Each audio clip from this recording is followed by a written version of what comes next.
తర్వాత ఇజ్రాయెల్ నుంచి మనకు కార్నర్ షాట్ మోడల్ అనేది ఒక డివైస్ అన్నమాట. దాని మీద మనం గుర్తు పెట్టి ఆపరేట్ చేయొచ్చు. దాని తర్వాత మనకు యూఎస్ఏ నుంచి మనకు ఎస్ఎం గోల్డ్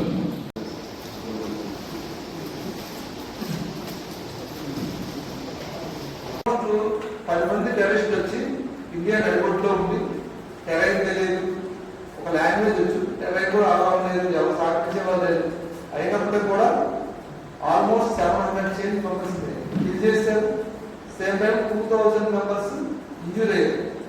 దీంతో పాటు మేజర్ థ్రెట్ ఏంటంటే ఇండియాకి సంబంధించిన చాలా వరకు ఇన్వెస్ట్మెంట్స్ కానీ లేకుంటే ముంబై అనేది తెలిసి అక్కడ ఫైనాన్స్ ఇన్వెస్ట్మెంట్ కూడా కంప్లీట్ గా ఇండియా రావడానికి చాలా భయపడ్డారు.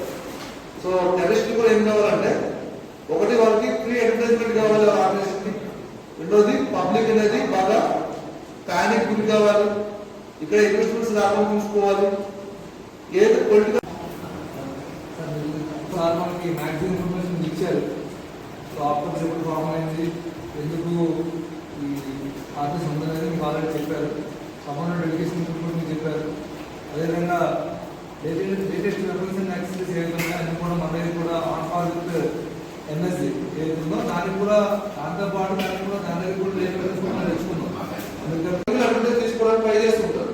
సో మా మెయిన్ కాన్సెప్ట్ అదే, వాళ్ళ మనసును మ్యాసివ్ కిల్ చేయడమా, ఎయిర్ అటాక్ చేయడమా, బ్లాస్టింగ్ చేయడం.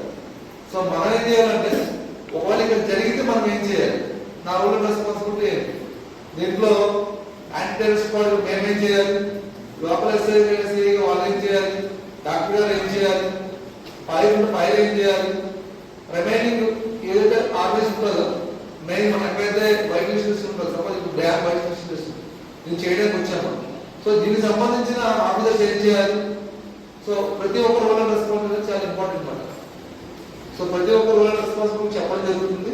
సో ఈవినింగ్ అని మనం మార్పు చేసేటప్పుడు దీన్ని మనం ఇంప్లిమెంట్ చేయాలి. రేపు ఇక్కడే జరగాలని లేదు, ఎంతో కొంత మనం అట్లీస్ట్ 0% కాకుండా ఈ ఏదైతే మామూలు అయిన తర్వాత 5% మనకి మైండ్లోకి వచ్చినా కొంతవరకు మనం అప్లై చేయడం వీలవుతుంది అనమాట. ఎప్పుడు కూడా డే 1లోనే 100% రీచ్ కాలేము. 1 అవర్ జరుగుతూ ఉంటే మనకు అవగాహన వస్తుంది. ఆ అవగాహన కల్పించడం కోసమే మనకి కోఆర్డినేషన్ మీటింగ్. సో డీటీఎల్